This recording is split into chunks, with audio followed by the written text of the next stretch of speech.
We provide a 12-month software apprenticeship program.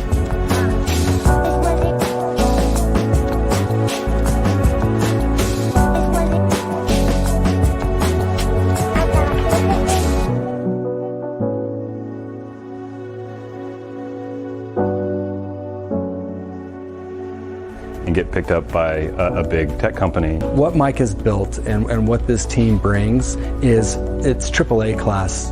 And I thought, welcome back. I'm super excited to have the guest that we have coming on this afternoon.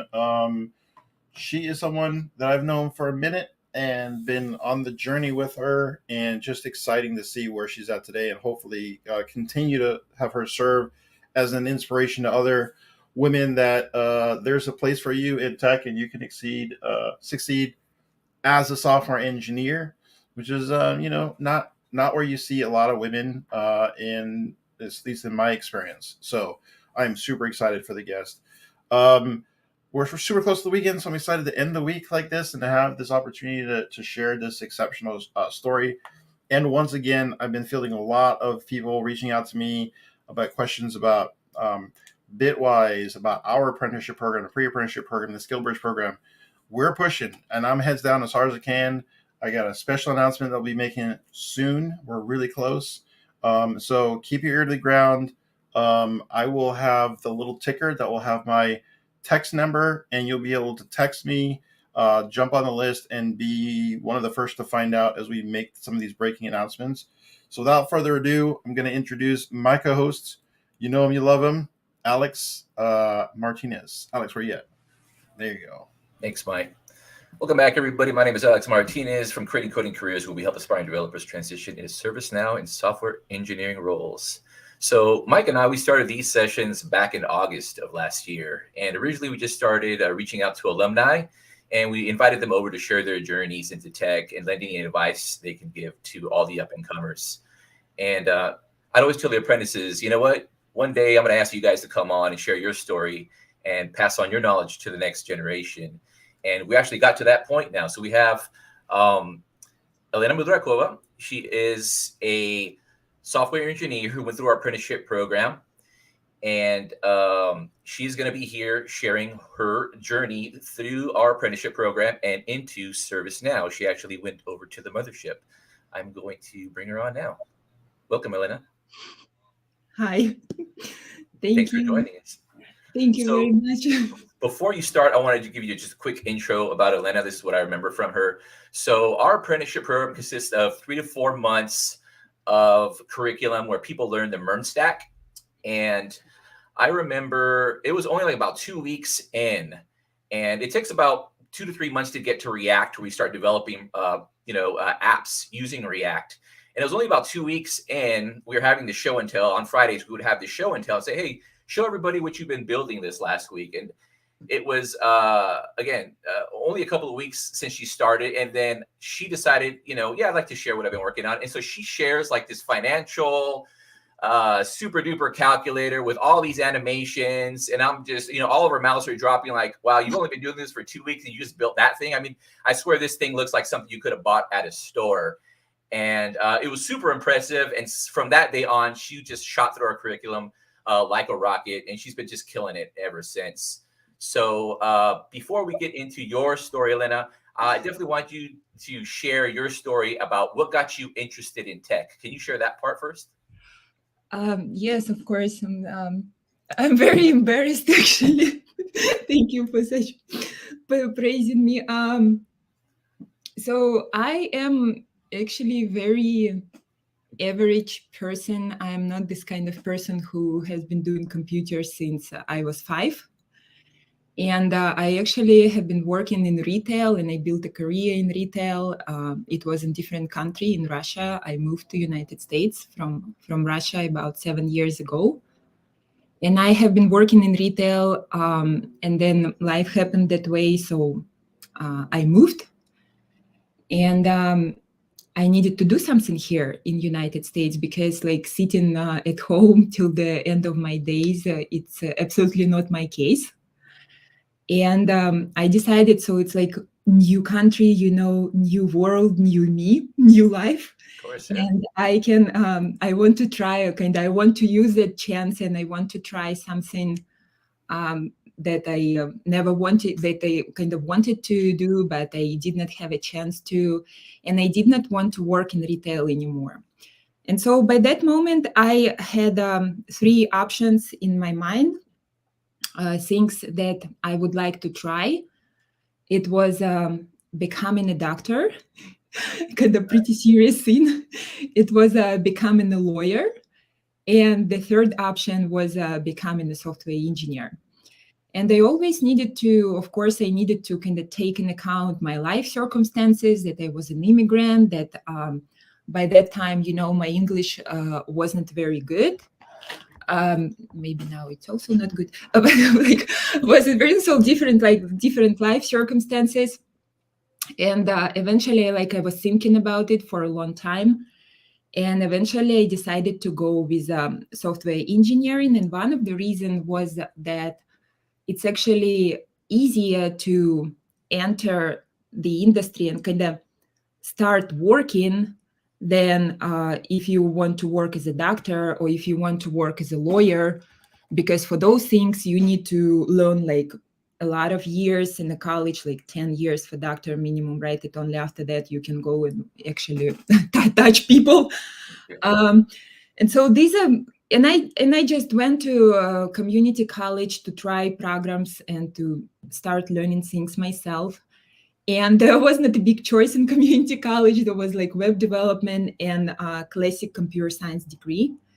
And I tried, it wasn't web development, it was web design. Web design, I tried first. I learned HTML, CSS, and I understood that this is not what I want to do. And then I decided after that to go with just a regular computer science degree, because by that time, after like several terms in the college, I decided that I want to do complicated things. I want to try to do complicated things and, figure out how like big complex system is working and understand the system and maybe implement something that you create your own in that system. So these kind of things. And I talked to my teachers and my professors in college, and just eventually I made the choice to go with just regular computer science degree. And this is where I am now. And so what was your first experience with tech? I was looking at your LinkedIn profile. It looks like you might have taken a boot camp. And then I wonder what your job search was like if you started looking for a job afterwards. What was that like after graduating from that boot camp? Was it tough trying to get a job, or did you look for a job right afterwards? It was hard question. So the honest short answer that I actually did not do much job searching by that time, because I actually was not ready. I graduated that boot camp, and all people around me, they were telling me that, oh, you're doing so good, like you have nothing to worry about, you will find a job very soon. Like, but honestly, I was super scared because I was absolutely not confident in myself. I I don't remember, it was 2019 or 2018 year when I graduated. I have very high expectations from myself, like very high requirements. And I did not actually have, by the time of graduation, I did not actually have the, good projects that you can go and apply for work with. Yeah. And I was like, I was really super scared of everything. And I applied for several places, but of course I did not get any response. And then I decided that I need more time, to learn and kind of order stuff that I have learned in boot camp in my head. And no, but mostly it was that emotional fact that I really did not feel that I'm ready to look for a job. Yeah, it was kind of very in the confusing and complicated time in my life. Now I changed my mind and I changed my vision, but that time it was, it happened that way. So I did not do, a lot of job search until I gained enough actually knowledge and enough, a little bit more self-confidence in myself. And I'm it happened. surprised about the confidence part because you come off as a very confident person. I didn't mean to cut you off, but somewhere along the way, person that so you run across Mike and creating coding careers. How did that happen? How did you find creating coding careers? Actually, my husband worked with a couple of people who came from CCC. It was a company, New Rocket. Rocket. That's right. Yes, this is where he works actually now. And those are very good people. They're friends. And they, they told him so he can tell me. So I applied to CCC. I really did not know about CCC existence until then. Until he kind of came to me and said, "You're ready, you should apply." So this is how I found out. But before that, I had no idea, actually, that CCC exists. So can you share with us a little bit about your experience? So you came in, I think it was March of last year, right? That's kind of when you started with us. And like I said, you blasted through that curriculum pretty quickly. Obviously, you had honed your skill set since that last boot camp. It was obvious, at least what you were showing us. And so you were definitely impressing all of us. But what was your experience like when you were with us? When I was in CCC? Yeah. It was great. Like, how else it can be? I was, by the time I came to CCC, you should know a little bit of how my life was before, because it played a big role in how I felt and how I kind of, saw myself in CCC. So by the time after I graduated boot camp and right before I came to CCC, I was actually working. I call it a little bit garbage jobs. So I was working in Amazon warehouse. Okay. As just warehouse associate. And in the evening, I was delivering food. And in between, I was doing my college degree and learning at home web development. So in school, I was doing like C++, Java, and all those mathematics. Then at home, in between jobs, I was doing web development, building those applications and learning JavaScript and all those things. And in the morning and in the evening, I was working, and like every day of my life. And it was like I was doing it for, I believe, a couple of years, and I was super tired because I came to the point in my life right before CCC that I actually wanted to do engineering. Like, I have enough knowledge to start doing something as apprenticeship, something as internship. I just wanted to do engineering. And I wanted to do engineering, and actually I didn't even care a lot about money. So I almost was ready to do it for free because I was so tired of my Amazon warehouse job because of this, moving boxes, because what I was doing 6 hours in a day, I was just moving boxes on a belt. And in the evening, you just do not very intellectual labor, like delivering different stuff to people. And I just did not want to do it in my life anymore. I just want my life to change. And I just wanted to do something in development for $15 an hour.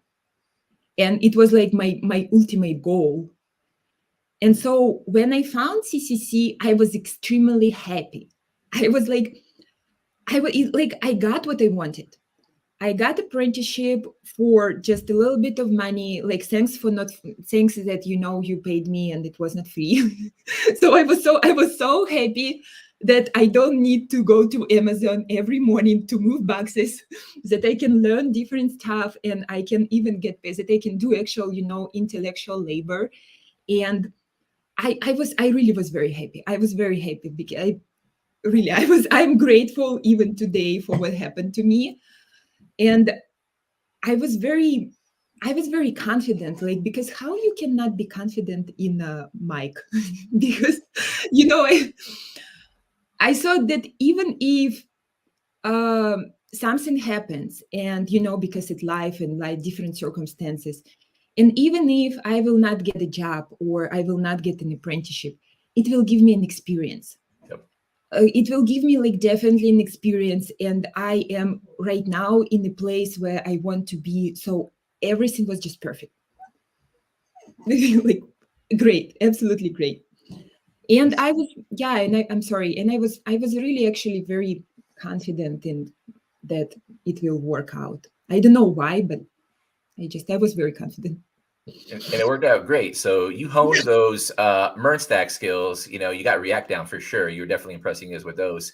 But then you were nominated for this program, the STARS program, right over there at ServiceNow. Can you tell us a little bit about that program? What was that like when you went in there and started actually working side by side with some of these ServiceNow developers? Well, it was very stressful, honestly. I stressed out a lot during my apprenticeship.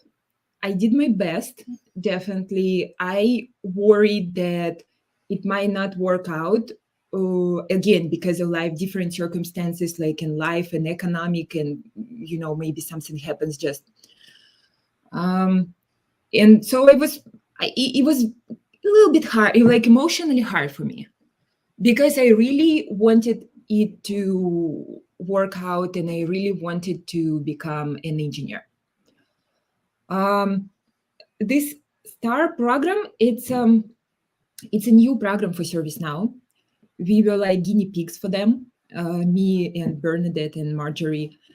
They thank ServiceNow.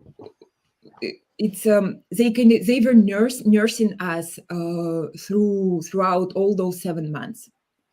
We constantly, like, they really care about us. All those people I was working during that program, and not only my technical managers and engineers, but Tatiana Tucker and Alice Bassa, like people who actually they take care of our business, business department, like they take care of people, not like engineering part, but how are you doing, how are you moving through your program, what do you learn, like what help you need, all those things. I felt like they really care about us. And I felt like the company gives me and still giving me everything to be successful. It's just you just need to do your best. And so honestly, I was extremely very happy that it worked out and I got the job, because it's like, when you work for pretty long time for something and you do your best, you really wanted it to happen, because you really want to reach your goal. And so I was like, I was very happy when it happened. Yeah, you made it. And so if it's okay with you, I want to take some questions from the crowd, which pertain to your new role at ServiceNow. First, I want to give a shout out to a few people. So Manly's here. You remember Manly? Yeah, he's here in the crowd. We have a few of our apprentices. Anna's here. Shout out to Brian Mongold. Welcome, Brian. Thanks for showing up with us. Alfred, he's part of our Skill Bridge program. He's here. Norma, Missile. What's up, Missile? So our first question is coming from our apprentice, Anna. And so you could read this better than I can, but she actually interpreted it in English. Nice enough for me too. Anna asks, how do you like working at ServiceNow? She asked it in Russian, I assume, first, and she reinterpreted that for English for me. Thank you, Anna. So why the question is it's like Russian? I think it's Russian. I think that's for you, I think. So yeah, she interpreted Russian for you. Okay. Actually, honestly, saying honestly and saying very shortly, I just came to conclusion really like recently in my life that this is actually the best company that happened to me in my life. I've been through some things in Russia, through some things here in the United States, and I did like different jobs, not only retail. This is the best company, this is the best place, and this is the best people and team I have a chance to work with. Really, I am grateful every day. Of course, nothing is perfect. There are some downsides, and there are some things, like we can talk about this later, where you feel like not completely well. But it happens everywhere because it's life. It's work. Mostly, we are 500 Fortune companies, and we are one of the company with one of the best culture. It's really good place for working. I mean, I'm really grateful and I'm really happy that I have a chance in my life to work in this company, to be the part of this company and the part of the team I work with, and to learn from all those staff and senior staff engineers I work with. And we not only work together, we hang out together like after work and do some not work relationship things. And so I'm forever grateful. Actually, you can maybe ask me more detailed questions that you want to know, but in general, I am super, super excited. Yeah, feel free. For those of you who are here, please feel free to shout out any questions you like. We'll definitely get to them. We're going to be going down the list. So next question. So since you've been gone, we have a Skill Bridge program as well. Skill Bridge program meaning all of our military members from the last 6 months of service can join us as part of the Skill Bridge program and start transitioning into civilian life, and they choose, coding as their career. And so Alfred is a Marine, and he is currently at the end of his transition from Marines over to becoming a software engineer. Mm-hmm. And he asks, even with barriers, you managed to succeed. That's amazing. How difficult was it to learn programming languages with the initial language barrier? Also, how was your transition to ServiceNow? Oh, okay. So let me answer first on the first part of this question. How difficult was it to learn programming languages with the initial language barrier? I'm not sure about what language barrier we talk here, because I kind of, by the time I started doing computer science degree and I started in the college learning C++ and Java and JavaScript before that, I did not have any language barrier. You already picked up on English quite well by that time, right? So that was yeah. So honestly, my problem with English. Okay, let's get back like 7 years ago when I just moved to the United States. My problem with English, and Anna probably will understand, because we in Russia learn English as a second language. Oh, okay. So it's for school. For us, like for 5 years, we learned language. And when I came here, I talked pretty well, like I was speaking pretty well, actually. My problem was that I could not understand people quite well. Okay. So, and then, because you need kind of more practice, but I kind of talked very well. I could read very well. I kind of understood everything. The only one problem is that I kind of don't understand what they tell me. And it was kind of, I had a lot of embarrassing situations in my life. And then I, just watched 17 seasons of Simpsons. and this is how I started to understand. Like one day I was like, oh, right. Yeah. Best way to learn English. Yeah. So by that time, I actually didn't have any barrier. So it was, honestly, it wasn't complicated for me. So honestly, it wasn't, like, learning languages is the easiest part in software engineering. It's like everybody will tell you that learning languages is the easiest part. And like for me, I did not have a lot of problems, actually. Wasn't very hard. So the second question, I think, is about transitioning. So with us, you learned the MERN stack. Before that, I'm not sure what language you already knew, but I'm assuming when you got onboarded onto this with the ServiceNow team, you weren't necessarily working with JavaScript and React, or were you? No, Java. Oh, Java. Java, okay. And a little bit of JavaScript. So question also, how was your transition to ServiceNow? Can I have more details on that? Like, I'm not sure what the question means. So I think specifically it's that. So you go from getting comfortable finally with, a nice little stack, the MERN stack, JavaScript and React. And now you're subject to a completely new language like Java. How did you handle that transition? Okay. So first of all, when I went to Service and started working in ServiceNow as an apprentice, Java wasn't new for me.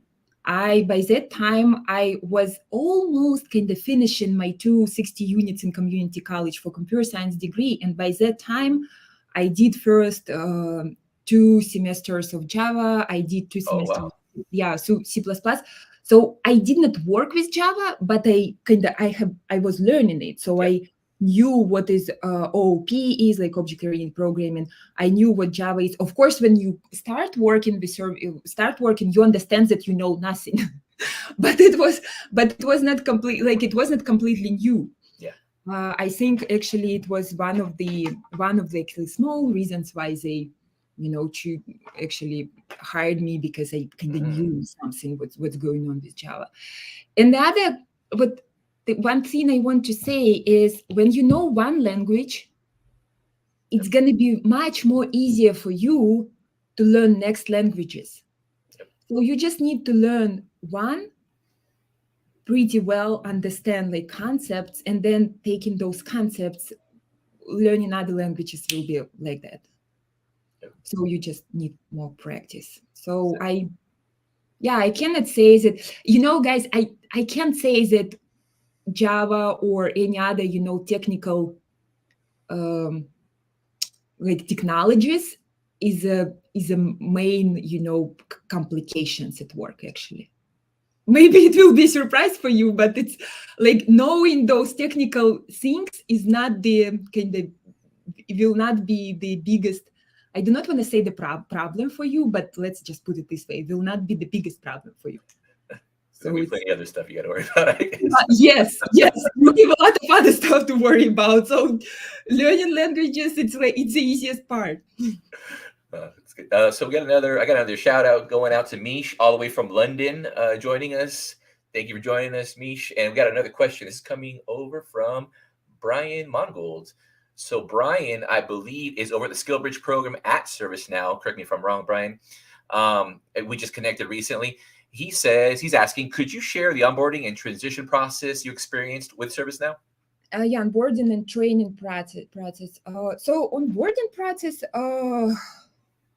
what do you mean on onboarding? Like, what happened from the day I got the offer till what time? I mean, what? So usually they might give you maybe a computer, right? They give you their own computer and they start giving you software to start downloading, because you're going to be working with Java. You have to have your whole, environment changed. And so including all of that stuff. Yeah. You will like the story. You will like, so onboarding. Okay. So you got I had an offer. I was very happy, and actually I cannot say that much changed from that, because I was already working 6 for 7 months as an apprentice. I went through all that installation environment process with crying a river like 6 months ago when I just started working. It was really. And so in 7 years, when I got the offer for associate, like for P1 associate engineer, I kind of knew what to expect. So in first, if you want to know like these details, yes, they give you a laptop, but when I was an apprentice, I did not have a right to have new laptop. So I had old laptop. And I just got a new laptop just probably last week. I finally ordered myself new laptop just because I was busy all this time. But actually, new laptop you can receive in ServiceNow when you actually, become an engineer. But when you're apprentice, when you're internship, they give you old laptop. So my new laptop is just flying now. It's just so quick. It's just 23 years. So yeah, I'm happy with that. And yeah, usually they give you time, and this is very big thank you to ServiceNow as a company and to people working here. They give you time to, kind of install all that environment. I remember the first time I was installing my environment, I was doing it like the whole week. I absolutely did not know anything what's going on. It was just constantly fear. But yes, but then kind of in time, I actually easily do it myself. like I can do it myself several times. I absolutely do not have any problems, because even if I have, I know how to resolve them. And like me, when I was just doing it the first time, and me now after 1 year, right, working, is like completely different person, completely different people. Like when I just started installing that environment and IntelliJ and like the whole software, the whole code base, it was really scary, and like a bunch of errors that you do not know how to solve. Yeah. So they give you they give you everything, like laptop, keyboard, mouse, everything you need for your work. They give you time to do some, onboarding. They have like onboarding course where you do a little bit of kind of introducing to the company, videos, all those things. They give you time for that. And actually you sign an offer, you enroll in benefits if you want to, and that's it. And we had a meeting where they guide you through some installation process, and it was like it happened to me later when I became an engineer. But when I was an apprentice, we did not have this meeting. And I remember we had a meeting with about like 100 people in that meeting, and they actually tell you how to install everything. But by the time I already knew everything, so kind of I didn't need it. And so this was onboarding process and training process. No training. I mean, what training? Because what exactly training? So I'm thinking, you could clarify, Brian, but what I'm going to interpret it is I'm assuming you're being introduced to a brand new code base, and so it sounds like you're introduced to a team, maybe working with a team, and obviously you had your manager. Do you have like some kind of buddy system where maybe someone kind of takes you under their wing and says, "All right, this is what we're working with," and they kind of show you the ropes for at least a few weeks? Oh yes. Yes. They give you a buddy in my team. So it's an engineer whom you can ask questions. I did not spend a lot of time with him. I don't know why. Maybe I was trying to figure out myself, like a lot of things myself usually. And but yeah, he's a person you can go to with any questions. I remember they gave me a little bit of introduction into it was very, very kind of small introduction actually. And it's not like it doesn't happen like the ways that somebody comes to you and talk to you several hours about like, this is our code base, these are repositories that you need to use, here we have this and here we have that. No, it doesn't happen that way. They give you a team of engineers and they tell you, this is your team, this is your buddy. Please, this is they give you a guide how to install environment, because it's different for every team. This is why every team has its own guide. And if you have any questions, please, you have your team and you have your buddy. So this is how it worked. And then it's just the way you go. You just off you go. Yes, yeah, you just try to figure out yourself, and then after several hours of fear and desperation, you start talking to people, and you will figure out on the go, kind of. This was my process. So I want to give a few more shout outs. So we got Kali Alexander in the house. What's up, Kali? I wish I had a horn to give you a shout out, but I don't have one of those just yet. But Kali is joining us. I appreciate you joining us. We have Little Charles joining us. So Little Charles is one of our pre-apprentices. What's up, Little Charles? So Little Charles has a question for you. He says, sorry I'm late, but how long did it take you to become a software engineer from starting off as an apprentice? So I think you started in March, right? You started March of last year. I don't remember exactly when the actual hiring process was. So do you remember when that was?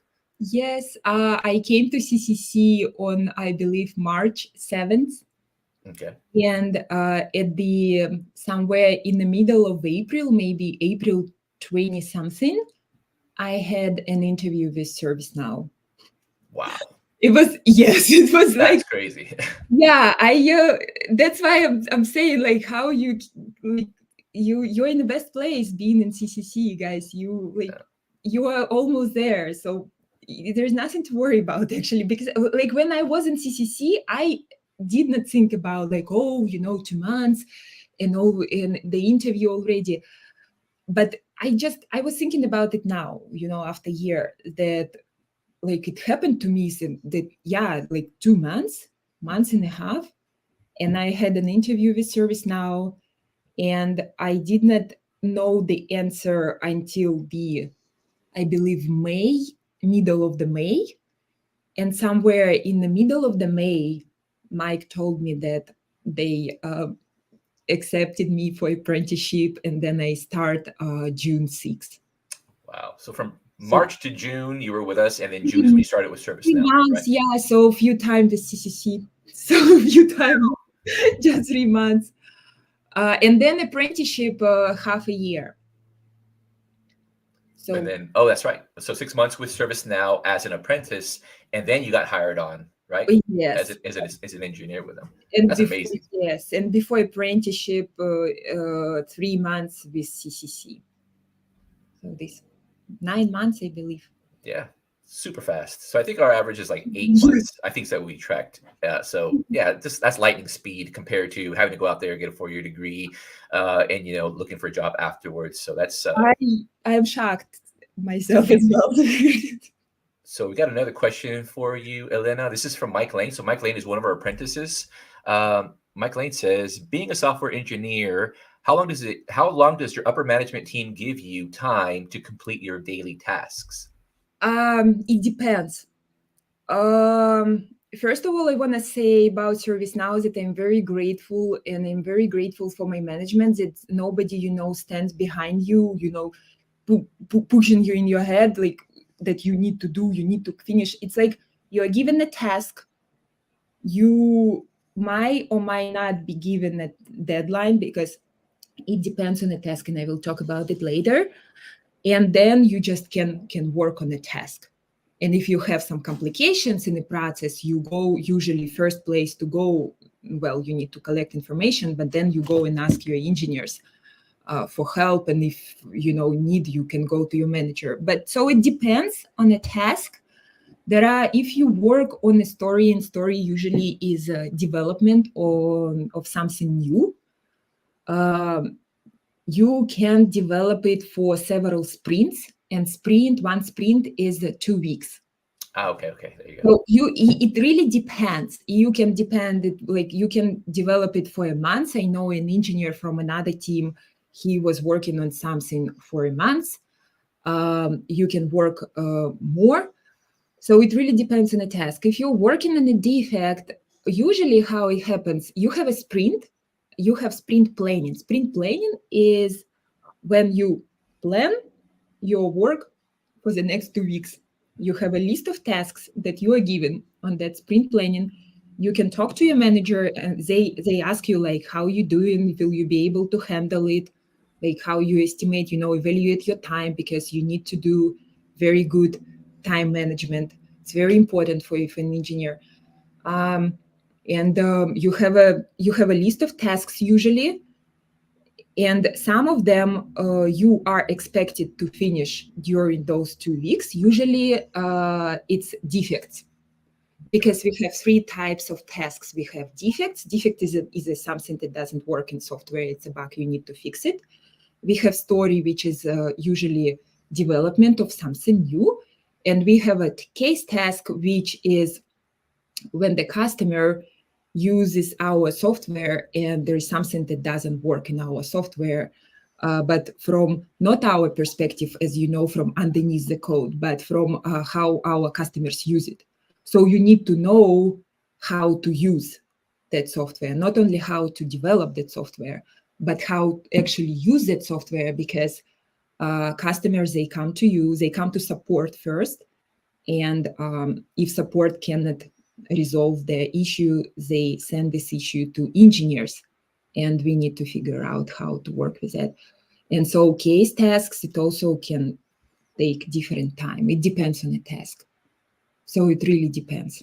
So it sounds like they give you a certain level of autonomy. They just pretty much say, hey, you got to just finish these in the next 2 weeks, and it's up to you to just get it done, right? So not I cannot checking in with you on a daily basis, or do you check in on a daily basis? No, like daily check-ins. We have a stand-up every morning. We have a stand-up every morning where usually you 15 stand-up for the whole team, where usually you say what you have been doing yesterday and what you are going to do today.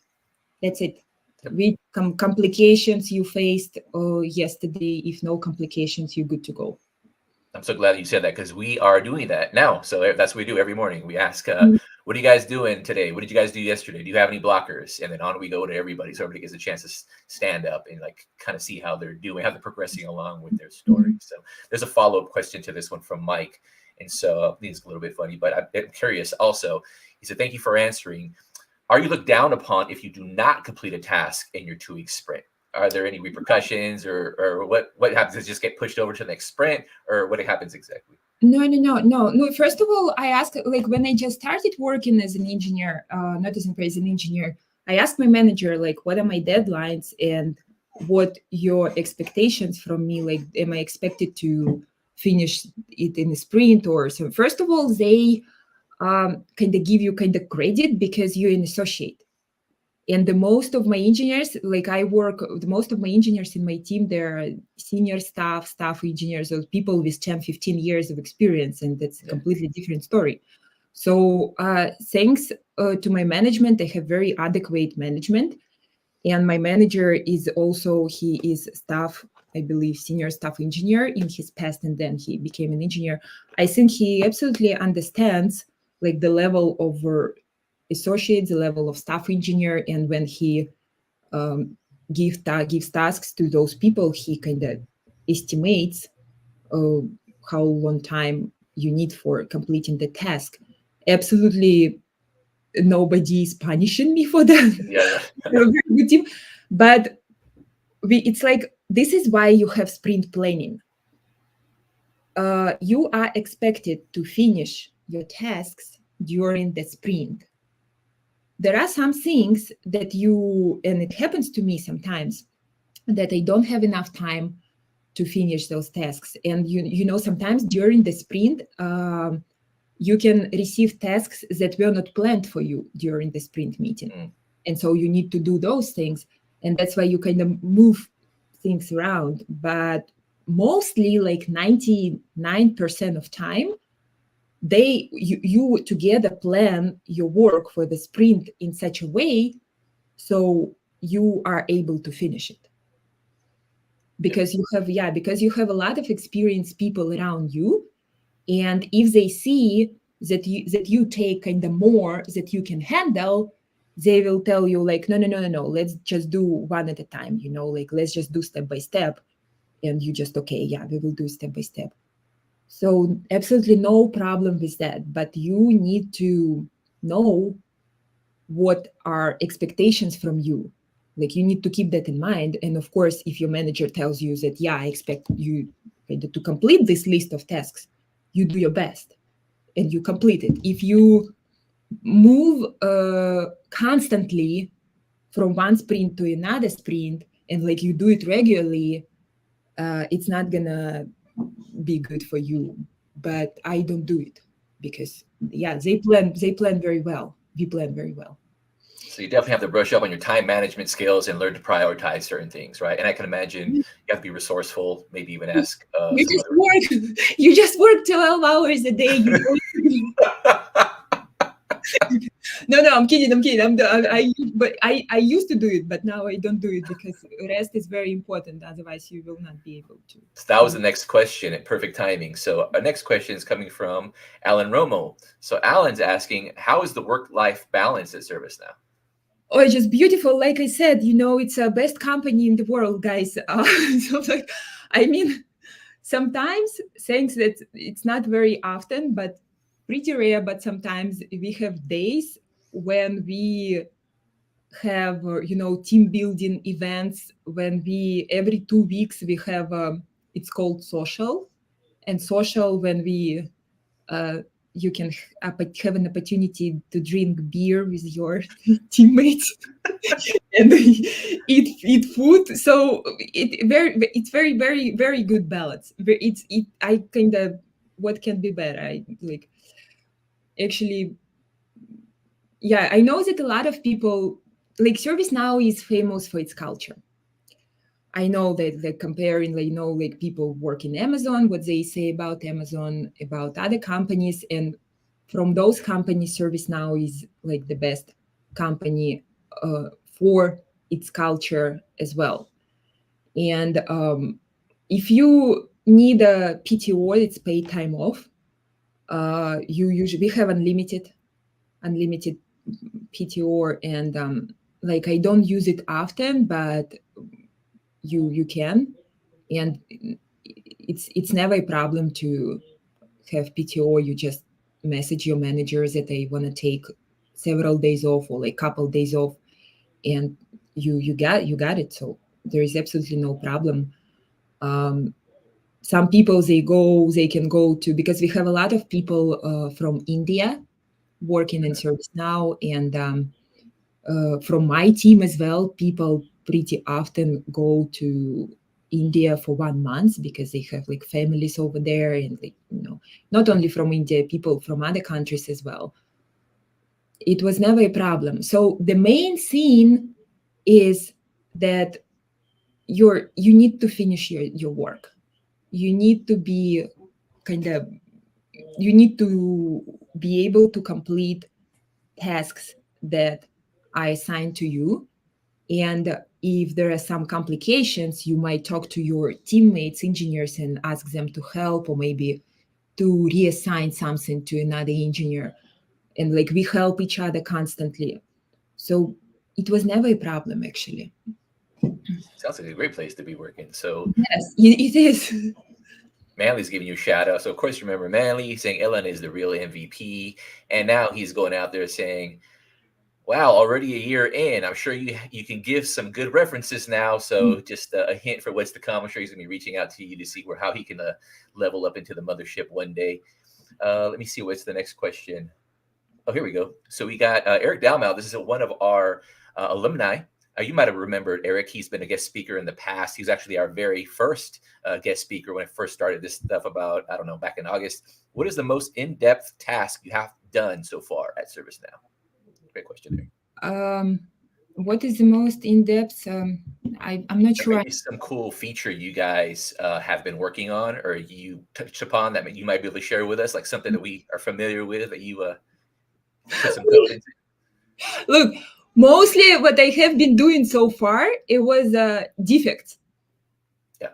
Because this is the best way for associate engineer to understand the problems of the software. This is the best way to kind of dive into and start doing at least something, to work actually with the code and to figure out what is happening, how to fix it. And this is how you learn software itself. I will not say that I developed something, something fancy, because I did not. I developed just one thing. When I was an apprentice, it was my kind of apprenticeship project that Harry, he's now my senior manager, but that time he was my manager when I was an apprentice. He gave me the task. It was my first interaction with Java code, and I developed an API. So in that API allows you, so API is just simply a function that has kind of a bunch of code inside in the body, and you just that API right now is in our documentation, and you can use it to restart the flow. I am in Flow Designer team, so I work with Flow Designer. I work with flow, so everything is about flows. Nice.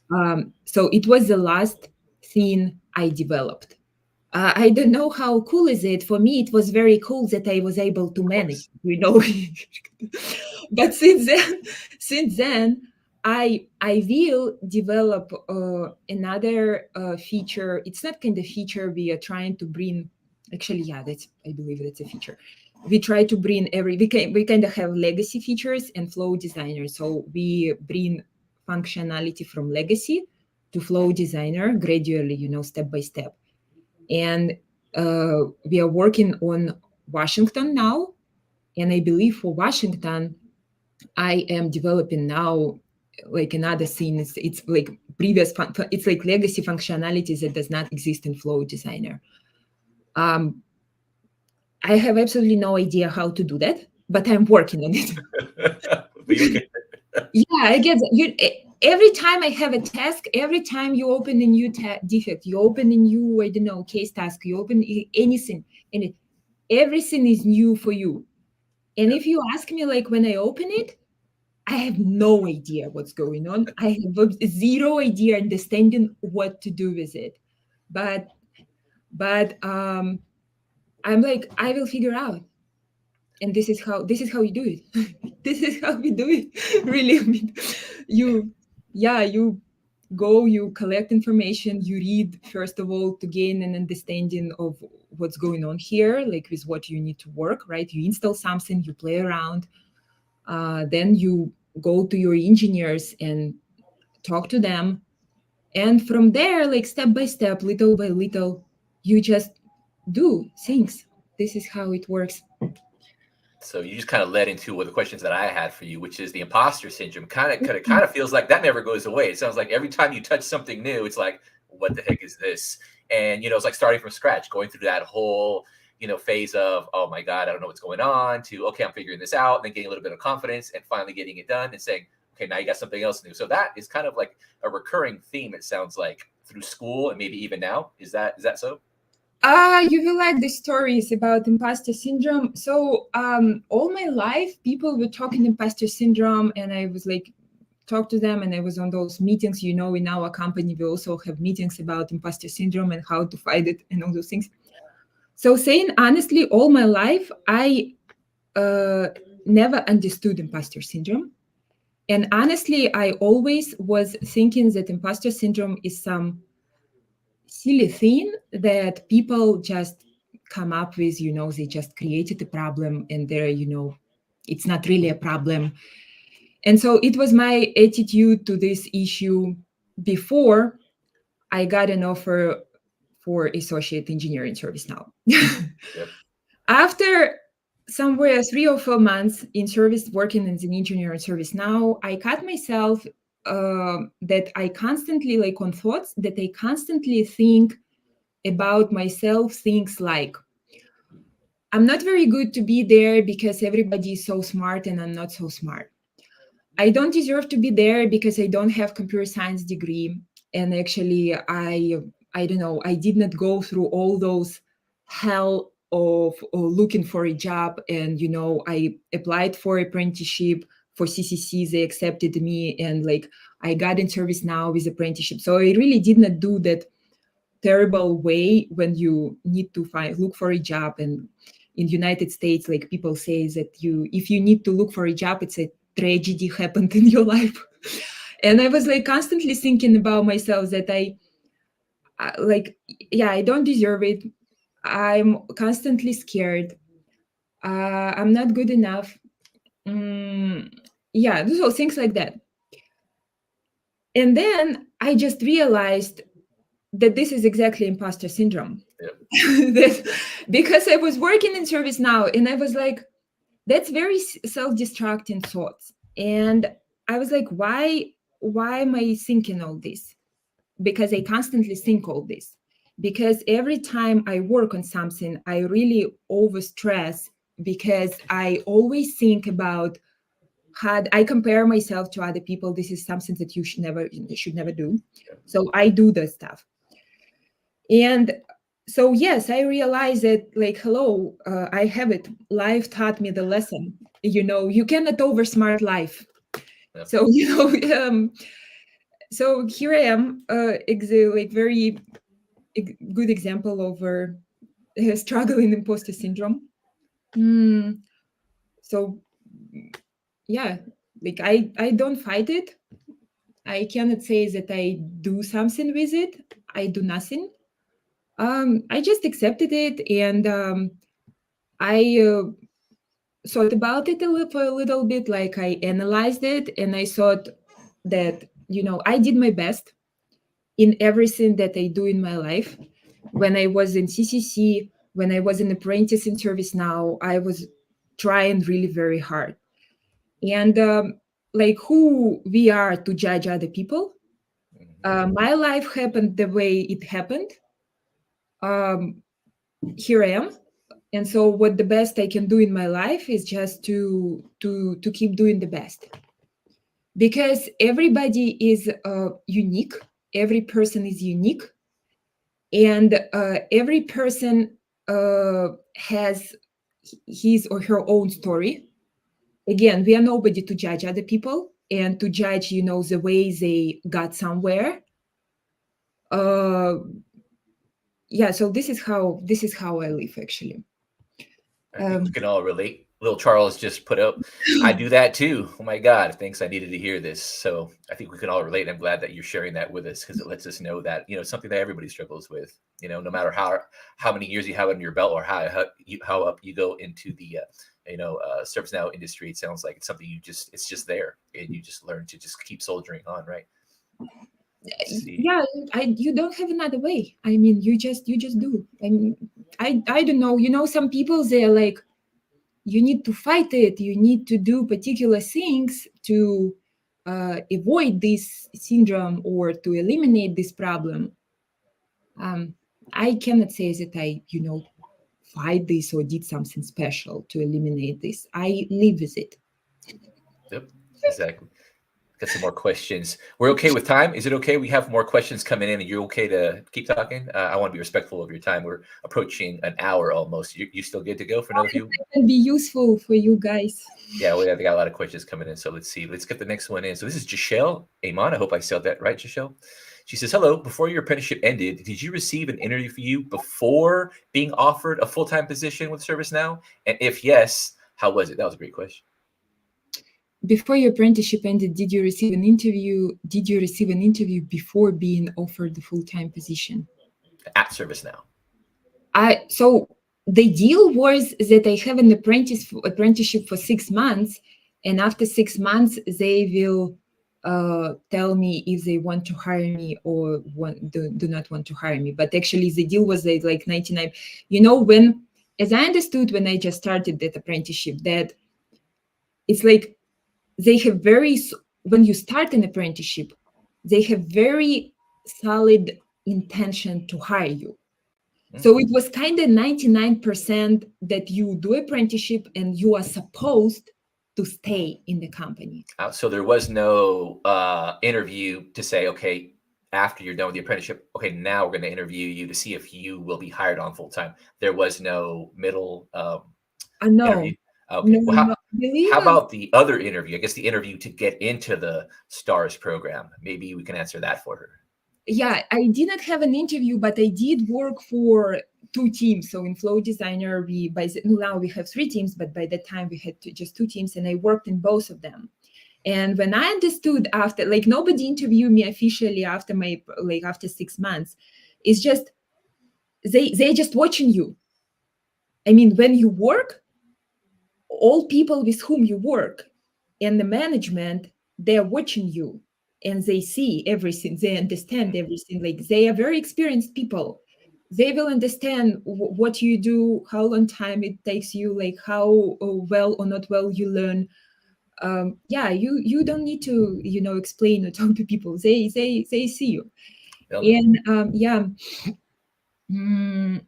And I knew that, I believe, before hiring me, like before getting the official offer, they of course asked for feedback from people I worked with, from engineers, yes, from engineers, because I worked with, and I was told they gave me a good feedback.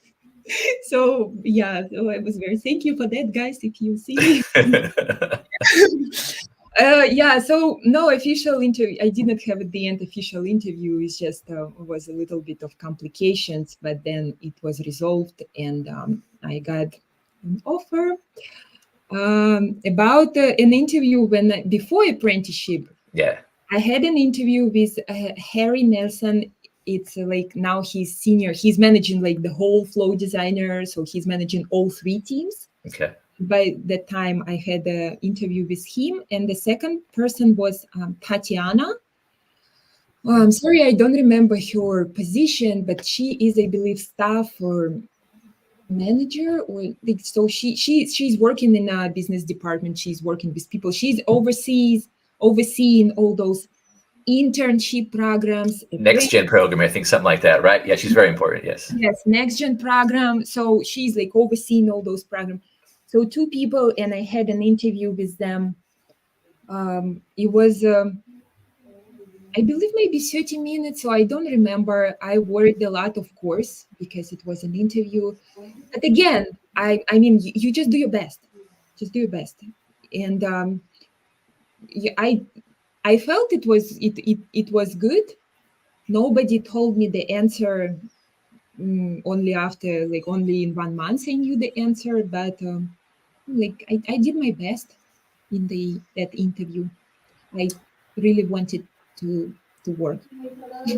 So we got a couple of questions, but I think this is more for somebody who uses the platform. And I'm curious if I know you build the platform, but I wonder, do you also know how to use the platform and how well? So these are the next couple of questions pertaining to that. So Donald, also part of our Skill Bridge program, he just finished coming out of the Navy, and he's now a aspiring software engineer. Donald asked, hello, Elena. During your time in the STARS program, what was the hardest part learning the ServiceNow platform? So do you use it, the platform? Okay, so we are talking here, we have kind of 2 sides of using. When we can use the platform as a developer, right? ServiceNow developer as a client, or we can actually work with the platform as an engineer. So we are talking about the part when we actually use the platform, how other people use it, right? Well, I think it's as an engineer, I guess is the better. I think that's what he's referring to, as an engineer. Yeah. So what was the hardest part learning the ServiceNow platform? So we are talking about the actual code base. You know what, Donald, maybe you could go ahead and dive a little deeper. Maybe you can answer both those. Yeah. Let's talk about both. So we actually supposed to know how to use the platform, because we are supposed to work with case tasks, and case task is when somebody bought ServiceNow, right? Somebody bought ServiceNow instance, and they developed something, they customized it, and they faced some issue, so it doesn't work. And then you have that case task, and you need to investigate, and you need to come to some conclusion. Maybe the client did something wrong, and you kind of give an advice how to do it differently to avoid that issue, to fix that issue. Or it's an actual bug that you need to fix, and then that's completely different story. We are supposed to know the platform. We have a lot of resources to learn it. I just started working with case tasks, and actually it's a lot to learn. You really need, and you need to know, like for us, because we do just one feature of ServiceNow. ServiceNow is huge. It's really huge. Like it has so many models and so many applications. But what we need to know like the part of flow designer. We need to know that part, how to use that part very well, because we need to work with clients. I am in the process of learning. I absolutely agree that ServiceNow is kind of confusing, but it's very powerful. And so you might have some complications in learning it, but they have a lot of resources. They have a lot of people who post some things and how to do things in the internet. And so it all will help you how to learn. So that transitions perfectly to our next question. This one's from Little Charles. He actually was asking, so let me ask it. What's your advice to people who are not familiar with ServiceNow, and what should they do to get familiar with it? Who are not familiar with service, what do you advise to people who are not familiar with ServiceNow? It's very generic question. I mean, you want to become a ServiceNow developer. Yeah. So Little Charles is part of the pre-apprenticeship program. So right now he hasn't touched ServiceNow just yet. But if you were to recommend someone brand new who's never even heard of ServiceNow, He's asking, I guess, what kind of resources there would be to get to know how to use the platform. And I can answer just a little bit of that just based on some past guest speakers. But Elena, do you have some resources or some thoughts on that? It's all open source available for you. I believe you just Google ServiceNow developer. I don't remember exact URL, but they have ServiceNow developer website where they have a bunch of courses dedicated especially for different levels of our ServiceNow developers. And usually, so you do two things first. First, you order your instance. An instance you will have it just in 5 minutes. It's just instance. They give you default instance with all default customization where you will work and play around and learn it. And the second thing, on that website, they have a bunch of courses, and usually or I believe ServiceNow has a lot of resources. And so on developer website, I believe you order instance and you have APIs for ServiceNow developers. You have all reference and you have all, kind of learning paths where you just choose the path and you usually start from the very basic, of course. And they have paths like for just people who just start. They have paths for people kind of more advanced developers and all. Everything is there. So you just start from the basic, and they have you will develop something. You will develop small application on ServiceNow. This is the one way to learn. And the other way, which you also should use, it's called ServiceNow Learning, I believe. Google the website. Yep. And on the website, they have a bunch of resources, courses. And you start, it's called... Welcome to ServiceNow. I think that's the one you're looking for. Yeah, welcome to ServiceNow, probably, right? Yeah. So something like that. So you will understand. They will have this gradation, like a basic, advanced, intermediate. So, and usually I believe they will ask you like what level you are, and they will give you this course. So you just they have a lot of programs. So you just open a couple of websites, just Google a little bit, and you just start from the very basic, and they will walk you through. And they have a bunch of information on their websites how to get certifications. If you want to be just ServiceNow administrator, if you want to be an architect, if you want to be just like advanced developer, they have everything for you. You just Google a little bit. So little Charles, if you want to just send me a DM in our channel, I'll go ahead and send those resources over. As a matter of fact, I was going to say, go check up Welcome to ServiceNow. That's a free course. You can start off with that. And I think Kali has a video about how to check out your own personal developer instance and start, building your own little apps. So I'll look for that video. Shout out to Kali for that. And I'll see if I can send that one your way as well. Great question, Charles. Let's see. So another question. This is from Anna Davis. So she was referring to bug hunting when you were describing what you do on a daily basis. Sounds like you're just bug hunting all day, is pretty much what you've been doing. She has a question as well. She says, do you use a lot of the API script includes? No, I do not, because it really depends on what you're doing. Maybe if you like engineers who work with case tasks a lot, and it was like I said, I just started, so I didn't dive in it. You will work with it. So this is a part of our job. We are supposed to know what script includes, and all those APIs related to our feature we work with, APIs that you can see on the open API, like on their website, developer website. We are supposed to use it, and we are supposed to know how to use it. But me personally, I don't use it a lot yet, just because of kind of specific things that I do at work. But I'm supposed to know what is this, how to use it, how to apply, and understand it, of course. And we had another question for Eric, but Eric already saw that you answered this one. But I just want to say thanks. Great question. He was asking about composter syndrome, which you already covered. Thank you, Eric. And let's see.